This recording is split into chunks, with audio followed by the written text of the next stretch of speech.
Kasus demam berdarah dengue atau DBD di Kota Denpasar mulai mengalami penurunan. Demikian diungkapkan Kepala Dinas Kesehatan Kota Denpasar, Luh Putu Sri Armidi.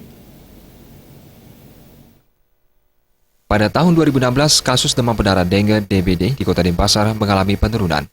Kepala Dinas Kesehatan Kota Denpasar, Luh Putu Sri Armidi menyampaikan, kasus DBD mengalami penurunan drastis dibandingkan periode yang sama pada Januari 2015 lalu. Pihaknya menyampaikan minimnya kasus DBD di tahun ini karena antisipasi dan partisipasi yang dilakukan pihak-pihak terkait sangat gencar. Mulai dari pemberlakuan fogging yang dilakukan secara berkesinambungan, memberikan sosialisasi hidup bersih kepada masyarakat Denpasar untuk melaksanakan program 3M+, yang mampu minimalisir dan mematikan jentik nyamuk untuk berkembang biak.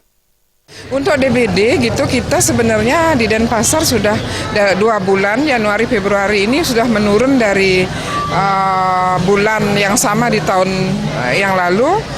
Untuk masyarakat begitu tetap waspada, menelusuri, meneliti supaya di sekitarnya tidak ada jentik. Hal tersebut juga diungkapkan oleh Wali Kota Denpasar, Ida Bagus Rai Dharma Wijaya Mantra. Rai Mantra menyampaikan pihaknya telah melakukan antisipasi dan reaksi cepat tanggap untuk menanggulangi DBD. Mereka juga membantu reaksi cepat.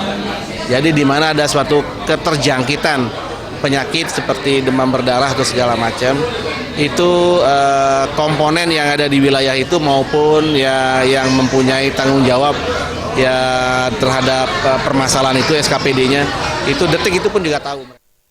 Pihaknya menambahkan masalah kesehatan tidak hanya terpaku pada kasus DBD saja, namun masih banyak masalah kesehatan yang harus diantisipasi, seperti penyebaran virus polio, Zika, yang harus diantisipasi dan hal tersebut dimulai dari desa. Meriantika dan Saputra, Bali TV. Pemirsa, kasus narkoba yang menimpa Bupati Ogan Ilir, Sumatera Selatan beberapa waktu lalu memunculkan stigma negatif terhadap pemimpin daerah di Indonesia. Pengamat hukum Iketut Sukawati Lanang Putra Perbawa menjelaskan perlu adanya pemeriksaan secara periodik baik sebelum dan sesudah menjadi bupati agar terbebas dari narkoba.